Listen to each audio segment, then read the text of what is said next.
Imagine you're scrolling through YouTube late at night, just watching random videos, nothing serious. Then you click on a channel. At first, it looks normal. Low quality uploads, simple titles, just someone filming their life.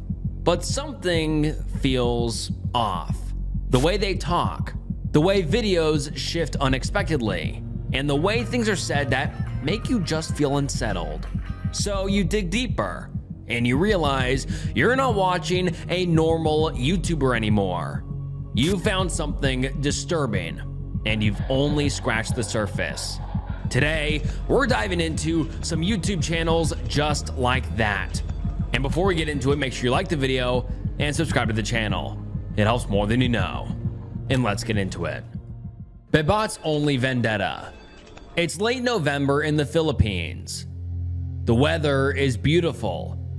It's a cool 70 degrees, and at this time, the heavy rain that residents have been getting starts to slow down. It's a great time for doing something outside. Beach trips, hiking, surfing, and for some people, soccer, or as they would call it, football. Although it's not the country's most popular sport, it's growing in popularity. And on a warm autumn day, lots of kids and adults are out playing, though some are just watching. Some, like the creator behind the channel, Babat's Only Vendetta on YouTube. He created the channel on November 19th, 2020. Quickly, he started uploading tons of videos. They were all simple, low-effort vlogs, filmed on a low-quality camera. He shows his daily life in clips of simple things, like a lot of videos of soccer.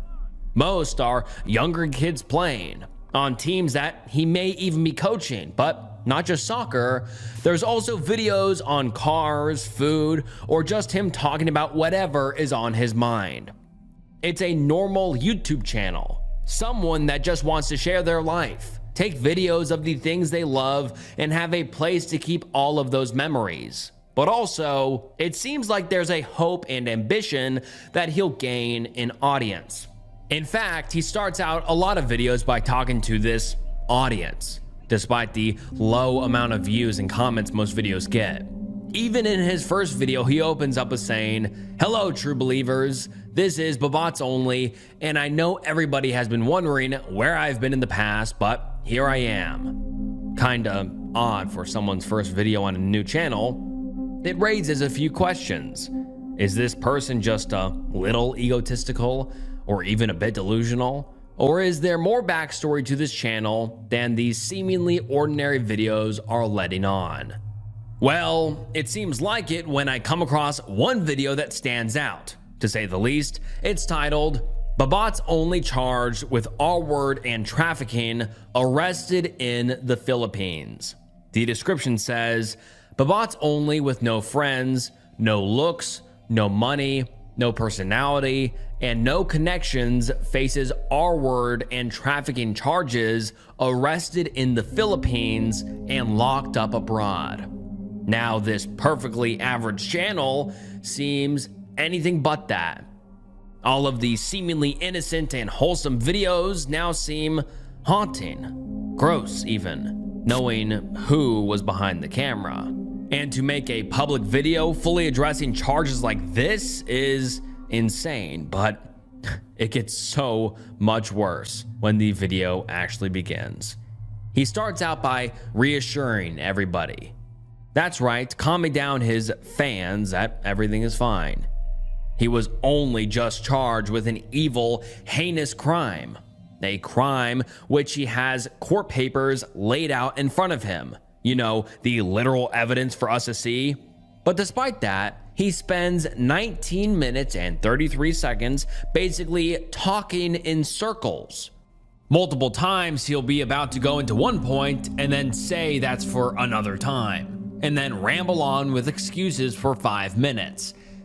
At one point he says, "Like I said, I have all the paperwork, I have all the documents, I have all the evidence, I have all the transcripts, I can even probably give you a sample of it. Maybe I will, maybe I won't, but I mean, that's gonna be for another video. But this is supposed to be the video that addresses and clears up all of this. If he's really innocent and has all the proof of that, it would make sense that he would show us that? Well, no. I guess he just assumes we'll believe that the proof exists and happily listen to his bullshit excuses and justifications. Like, for example, he goes on and on and on about the Philippine law enforcement, putting blame on them. The Philippines is known for its corruption and corruption. You might as well say lazy people are lazy. That's the number one reason why they're corrupt instead of doing it the right way. They do it the wrong way because there's nothing harder than doing it the right way. And you're saying, well, wait a second. That was only what do you mean? The corruption and the hard way. And because they filed, the same police officers filed not only one, not only two, but three cases or even three different branches, that means they're doing their jobs and they're not being lazy because it's three different places.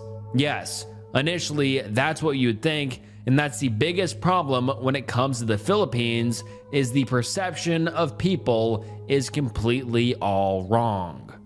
If you feel like he's talking without actually saying anything, you're not the only one. And it's like that for the entire video, like this.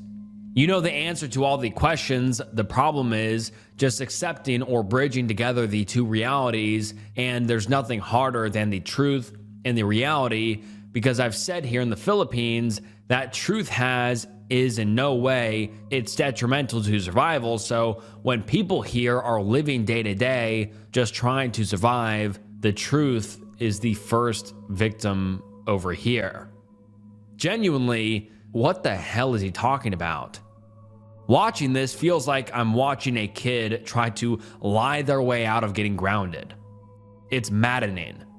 There's no proof that he's not guilty, no real explanation, no accountability, not even a backstory into what happened.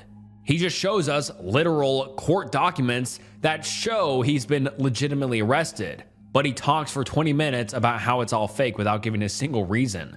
So he doesn't want to say what happened.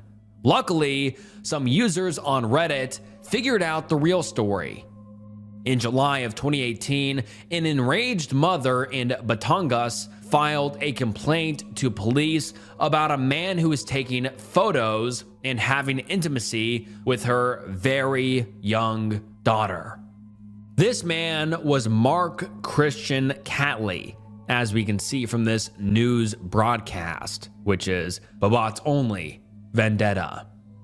Police tracked him down in a hotel where he was in bed with these victims.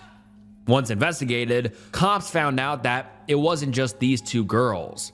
What was actually happening was he was paying them in cash and then getting them to find more young people, usually young, vulnerable girls who were looking for money. Sounds a lot like another infamous monster that we all know. And this man is just as sinister, because not only was he doing all of this for his sick enjoyment, but he was posting his pictures and possibly videos on his own site. So now I understand why he may be talking like he has fans, because there are probably hundreds, if not thousands of people that were watching the disgusting content he posted. And it's those people he needed to reassure. The grossest part, they want him to come back. When will you start Babat's only dating again? To which he says, I never stopped. I wasn't able to figure out what the dating videos were, and it's probably another horrific thing that this man contributes to society. And this is the most enraging thing about all of this. He's still going. He got out somehow. He's able to make this video because he's not rotting in jail. And I'm not sure how, but because the system didn't keep him in prison, he's back in the Philippines and back to terrorizing innocent people. He has a video titled, What's for Lunch? That was uploaded on April 26th, 2025. he's eating a meal at a restaurant with 3 very young people, probably teenagers. There's nothing outright wrong with this video, but is there really any reason for some guy in his 30s or 40s to be out with teenagers, especially an offender? And then one user's comments make it obvious there's more going on. They say, "The king is back." Another fan. Another monster who wants the sickening content that Babatz only gave before he got arrested. And 7 years later, when things have cooled down, he's right back to it. There's tons of users on Reddit who are reporting this and trying to get it shut down. And hopefully this video also sheds some light on it, but honestly, it doesn't seem like Mark has stopped, or plans to any time soon. His most recent video was uploaded April 1st, just 13 days before writing this video. It's titled, "Is YouTube Dead?" In it, he basically explains that YouTube doesn't excite him anymore because he has other platforms where he can control who's viewing it more. I have an idea of what that platform could be and why he wants to control the audience before he got caught. This time by people on Reddit who are going over to his page and letting him know how they feel. People that aren't just going to let this monster run rampant. He calls them bitter haters, but really, they just hate perverts. And I wish this story had a better ending. That Mark got the ending he deserved, but in reality, Mark is still out there doing whatever he's doing. A. Frost. It's easy to get caught up in the mundane parts of life. Not just things like eating, sleeping, and working, but even our relationships with loved ones, with our family. We get used to the way people around us act, start to predict the things they say, know what they're gonna order at a restaurant, or what movie they're gonna watch. We have expectations, and things get comfortable. But for the family of Austin Huruff, all sense of normalcy was shattered on August 15th, 2016. Austin had a great relationship with his little sister. She had known Austin her entire life, and for that time, he was a normal brother. They went to school together. He was a fantastic athlete with dreams of becoming a bodybuilder. He followed the average path of most kids in their town, going to college and focusing on his future. Everything was normal. But on this hot Florida summer day in 2016, he kickstarted the day with something that sent off alarm bells blaring for his sister. He told her that he believed himself to be immortal, and she was confused, naturally. Then that suspicion grew when he added in that not only that, but he was half human and half horse. Of course, this really freaked her out, but she wasn't sure what there was to be done about it. Maybe she tried to rationalize it, believe that he was joking around, or had a sudden interest in centaurs, but it was harmless, just an act of imagination. What if she made a big deal out of nothing? These thoughts ran through her head, unsure of what to do. She sat with them and let her brother continue on with his day. After seeing his sister, he had plans for dinner with his father, Wade Huruff. They went out to a restaurant, something the family had done together hundreds of times. It was normally a fun outing, but today, the meal quickly turned into chaos. Instead of lighthearted conversation over a cheeseburger, there was anger and hostility, a tension that was about to explode. Why? Because the service at the restaurant was slow. Only Austin was upset though, but not just annoyed, this was rage. He was acting impulsive and was set off by the smallest things. And eventually he got so frustrated that he just got up and left.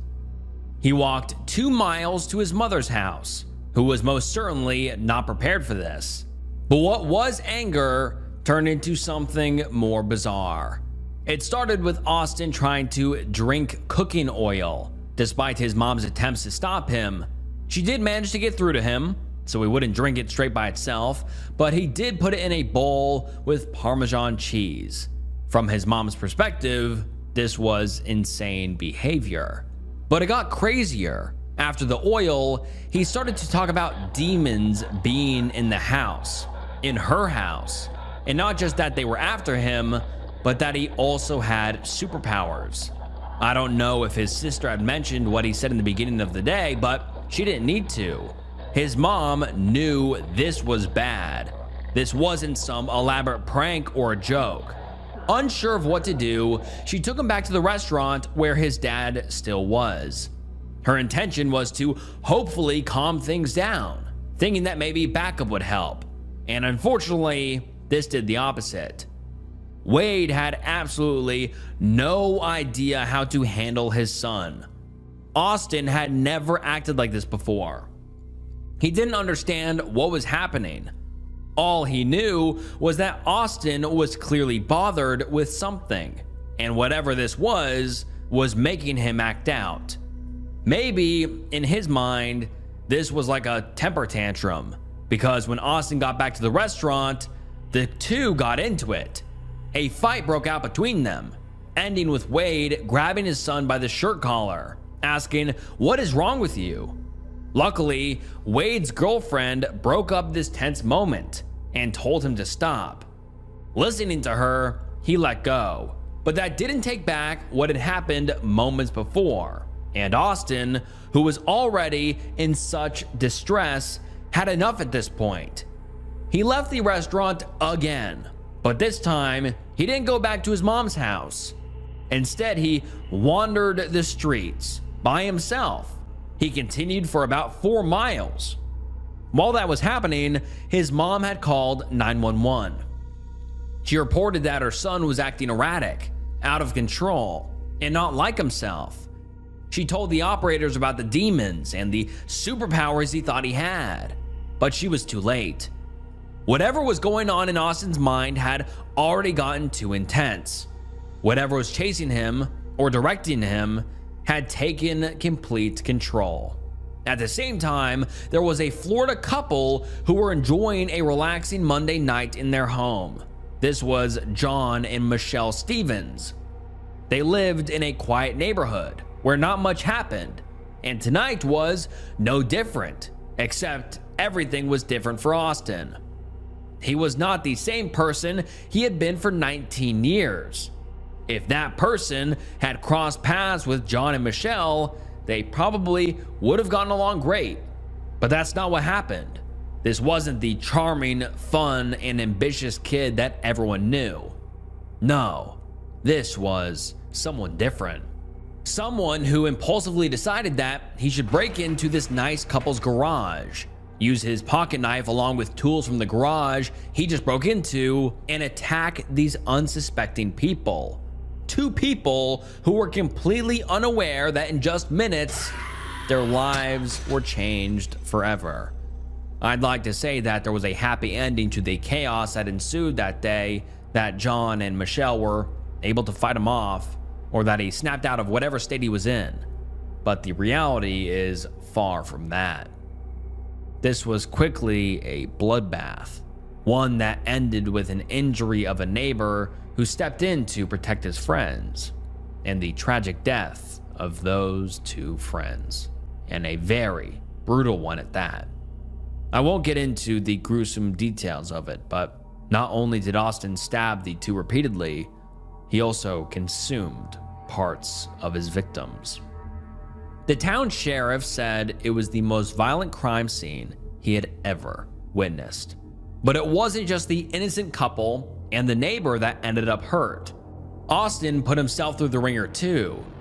After law enforcement could finally get him off John and into the back of a cop car, he was taken to the hospital where he entered into critical condition.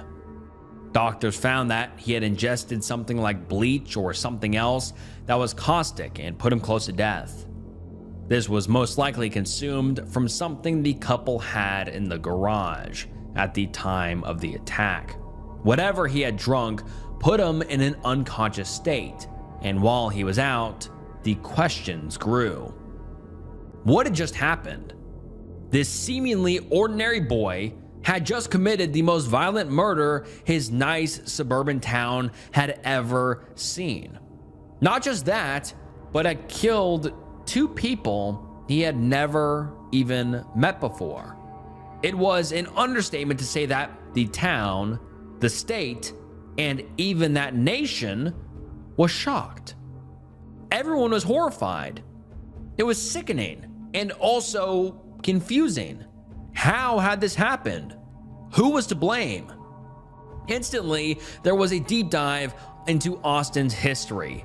Law enforcement, his family, even the public wanted to find any clue they could to figure this out. The first place they looked, his YouTube channel, named A. Frost. Immediately, there's red flags. The bio says, "This that fuck around music y'all been hearing about. I've got a psycho side and a normal side. I've lost my mind, help me find it." If this was a cry for help, it doesn't seem like anyone heard it. But the first video on the channel seems honestly pretty normal. It was posted on March 8th, 2016, titled Fitness Challenges and Overcome. He talks mostly about working out and how to eat and to get better bodybuilding results. He does seem a little quirky, maybe even awkward, but not like someone that would kill and eat someone. No, he just seems like a regular teenager who was making a homemade vlog about his hobby. And that's what a lot of the channel is. Workout videos. That and some original rap music, which I would describe as garage band SoundCloud rap that no one would actually listen to. It's objectively bad, very bad. But there's probably tons of people that make music like that. It's probably just not popular because they didn't commit a murder that made national headlines. So what's really disturbing about this YouTube channel? It's not the videos on the surface level. It's not just that some kid made workout and rap videos. It's what's in between the lines. What was happening behind the scenes that led up to August 15th. Because when you remember the sickening things that Austin did, those rap songs are not cringy anymore. Instead, it's chilling to hear them. Scrolling through the videos is haunting. Clearly, Austin was not okay. That psycho side is obvious to see when you're actually looking at it. Even with his songs, the cover art for it is a drawing of him in a suit with the words, "Frosty for President 2016, make trap great again." Which could maybe be taken as a joke if this was a normal guy, but he's not. And some commenters make it clear that viewers should not be taking it so lightly. On one song titled "Sold My Soul," one user comments, "But he told his friend he thought he sold his soul to the devil. So how is this really a joke?" He also told his mom, while getting more and more close to psychological break, that he was going to be a famous rapper. And it should be obvious to anyone who listens that if he really believed he was going to be a famous rapper, he was out of his mind. That seems more and more evident the deeper I got into his channel. 3 months after his first video and 1 month before the attack, he posted a cover of Hound Dog by Elvis Presley. His singing voice is actually pretty okay, but that's not the main thing that viewers are going to be focused on. About halfway through the song, he starts doing a little more than just singing. He starts dancing, kind of. It's really him making erratic and strange movements as the song plays. There's no great way to describe how off-putting it is. It's just something you have to watch for yourself. But one comment sums it up kind of perfectly. Watching this vid, it's not really surprising he was crazy enough to eat a man's face. So, is that what happened? Was Austin in some sort of psychotic break when he attacked John and Michelle? Well, it sure seems like it. And when Austin finally woke up and got to a stable condition, he was evaluated by 3 psychologists, who all concluded that Austin was in fact in psychosis and also diagnosed him with bipolar 1. This led to an incredibly divisive ruling that he was not guilty by reason of insanity and was to be placed in a mental health rehabilitation center rather than prison. This was an outrage to many, including family of the victims and the neighbor who tried to save their lives. Many people, including them, believe he was a monster. He was evil and should be put in prison for the rest of his life. And also, not to mention, they think the outcome would have been different if Austin was not white.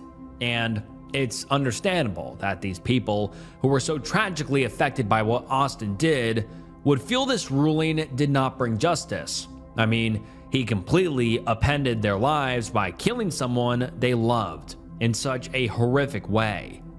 To them, it may not matter if he was mentally ill or not. And now, looking through his channel, it's just horrifying to know that the person in those old videos would end up doing something so gruesome and horrific. I really hope that the victims' families can find peace, and I hope that the victims can rest in peace. Such a tragic, tragic story. Jimmy's justice. The internet is flooded with people who need help. People that have nowhere else to turn and need the help of kind strangers to get them through tough times. It can be overwhelming to see these hundreds and hundreds of videos of people struggling and to face the reality that no one person can help them all. But there are some people that stick out, and James Ryan, the creator behind the channel named Jimmy's Justice, is making sure his son is one of those people. The channel only has 972 subscribers, but James pleads with each one in every video that is uploaded. The first one is titled, "Caught on Tape, Horrifying Atrocity on an American Young Person in Japan Condoned." The first minute is the viewer's introduction to Jimmy. There's Japanese text that covers the image of the screen, making it difficult to see what's happening in the video. But it's not hard to see a boy in a hospital bed. A boy who looks as if he has gone through way too much suffering. It's heartbreaking to see how much pain he is in, but all we learn then is that he's unresponsive, shaking from an unbelievably high fever, as his dad puts it. And quickly after making a note of that, he sees the fever is even higher than he thought. Without hesitation, he puts the camera down to try and get his temperature down. It's like he's watching his every move, scared that at any moment he could lose his son. And honestly, it does seem like a miracle that Jimmy is alive. It makes me wonder what horrible atrocity could have done something so brutal to this poor child. Well, James writes a description for the video that gives some insight into what happened. I won't read everything he said because that would take forever, but here are some of the key details. When our son Jimmy was only 11 years old, he was suffocated with a plastic bag placed over his head until his brain was severely damaged, left in a vegetative state, and dependent on a life support system to stay alive. The Japanese military doctors had no informed consent or medical reason to put a plastic bag over a child's head until brain death, and only admitted to the plastic bag suffocation because my wife and an outside surgeon had asked why Jimmy had a red mark around his neck.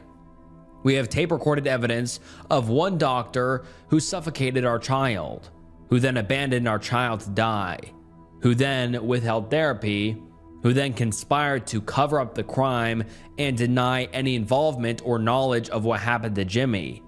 They first insinuated that his father may have been the cause of Jimmy's brain damage. This was the very same doctor calling another hospital doctor 2 days before his condoned crime to conspire with him to report father for neglect to Child Protection Agency. Why? I can't help but wonder the same thing. Why? Why would an innocent child be suffocated and hurt so badly by doctors? Well, with some more digging, I find that Jimmy is not just any random child, and James is not some normal father. James has a 25-year-long career of research in cellular regenerative medicine technology. This work brought him into the sphere of scientific institutions in Japan. Working inside these multi-million-dollar corporations led him down paths where he realized that not everyone was after the same thing as him. James wanted to help people, use funding to find cures to incurable diseases, but some people were driven by other things. And unsurprisingly, a lot of money ended up in these people's hands. By a lot of money, I mean $7 million. $7 million that led to corporate fraud. I won't mention the names of the company just because I don't want to get caught up in the middle of all this, which is exactly where James and his wife ended up at. Because of their legal, and not to mention moral obligations, they announced on December 24th, 2007 that they would be reporting it. Just 2 days later, they received emails and phone calls from an official at this company. Both were vague and mysterious, but the underlying message was clear. If they were to report it, there would be consequences. There was a hint towards harassment against them, but also Jimmy. His wife states that in one phone call, this person said, quote, "After all, isn't your son currently hospitalized at the National Defense Medical College Hospital?"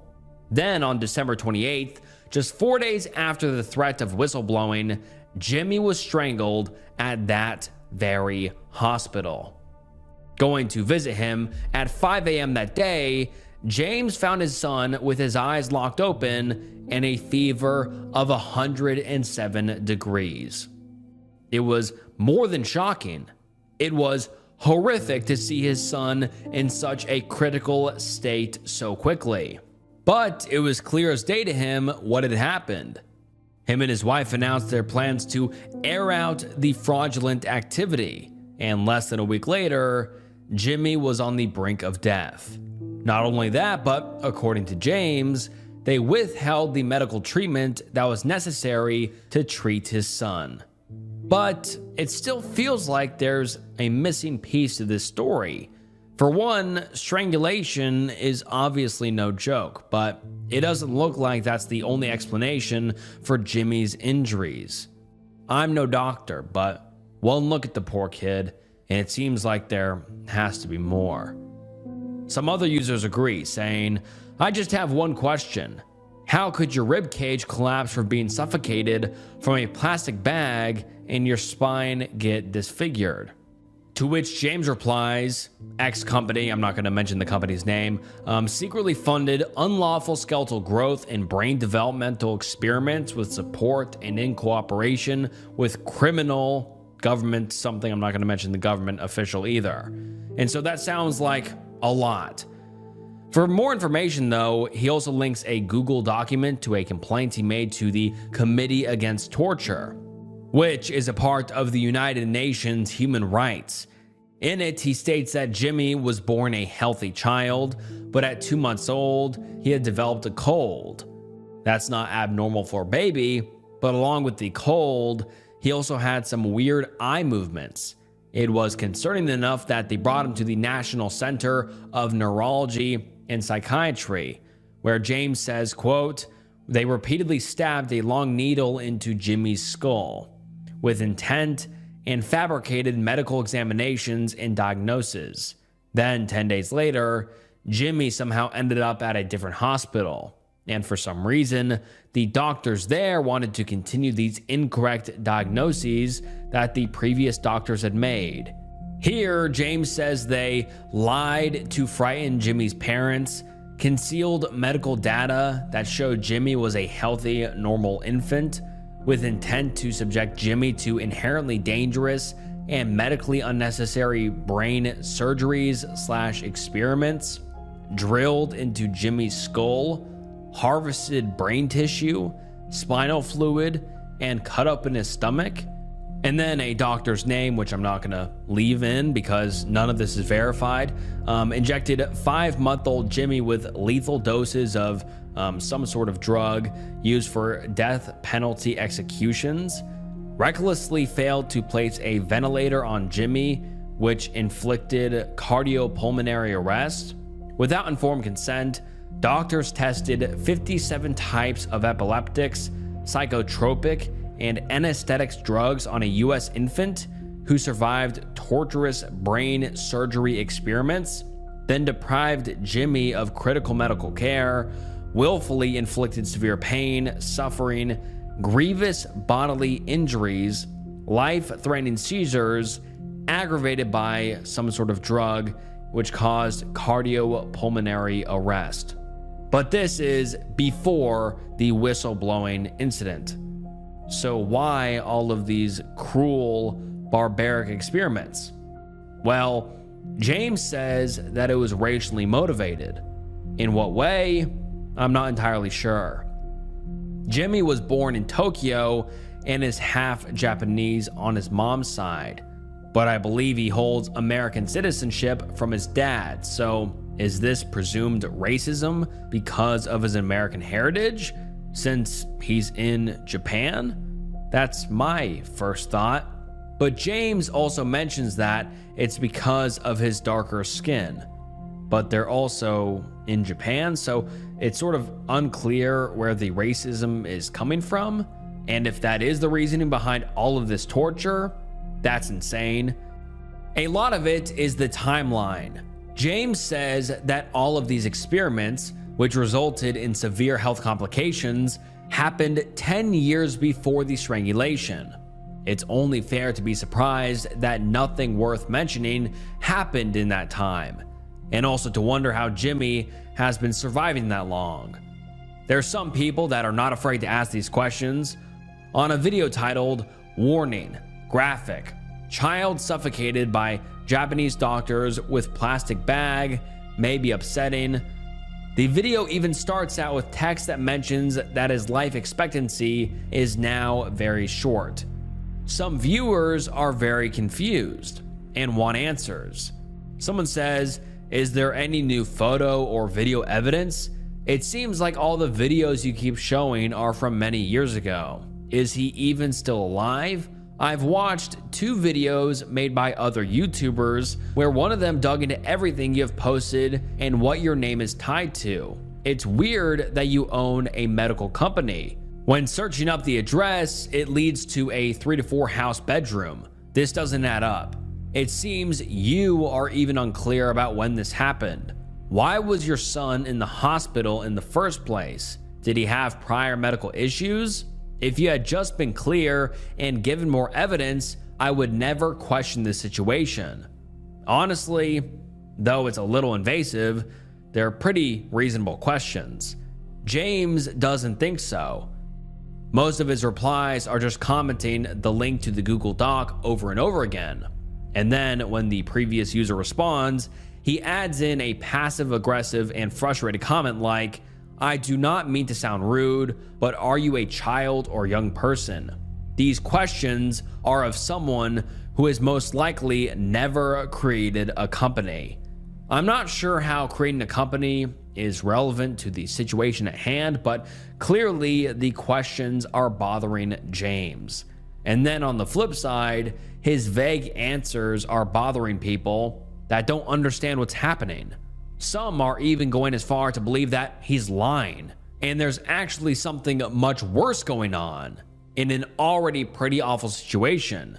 3 years ago, someone says, "Why would a doctor suffocate a boy? Also, if true, why would they not finish the job if they wanted to kill them? What's the payoff for the doctors? If you have proof of a confession, why aren't the police doing something? Why are you so certain that they specifically suffocated him with a plastic bag if you weren't there? I hate to say it, but I'm getting strong vibes that maybe you possibly suffocated him with a bag and you're blaming the doctors so they won't figure out it was you. I'm sorry if I'm wrong, but I'm getting weird vibes from you, sir. You are way too adamant and certain about the details. Something's not right here. He responds aggressively, enraged, and feeling like this person is tormenting his family. And look, it's understandable. Whatever the backstory is, the kid is sick either way. Not just sick, but in extreme and unbelievable pain and suffering. But it does feel a little hard to help when the details are so hard to understand. And watching these heartbreaking videos makes anyone want to help an innocent child. Or maybe it's just hard to believe that there would be such evil people out there that would have hurt a little boy like this. But then again, with everything happening in the world today, is it that hard to understand? Either way, I just want the best for Jimmy. By now, he'd be 30 years old. It's gut-wrenching to imagine him in pain for so long. I hope that his suffering has lessened. But in a comment from only a week ago, that doesn't seem to be the case. James says, "We are getting close to launching a very advanced project to regenerate his brain. Grateful for you asking." So while it doesn't seem like much progress has happened yet, at least it seems like there's still hope. A chance that maybe, one day, Jimmy could have the life he deserves. And alright guys, that wraps up some horrifying YouTube channels, and man, this video was dark. Really dark and depressing, and I hope everyone and the victims are, can find some peace, and I hope Jimmy can find peace as well. But yeah, man, this was depressing.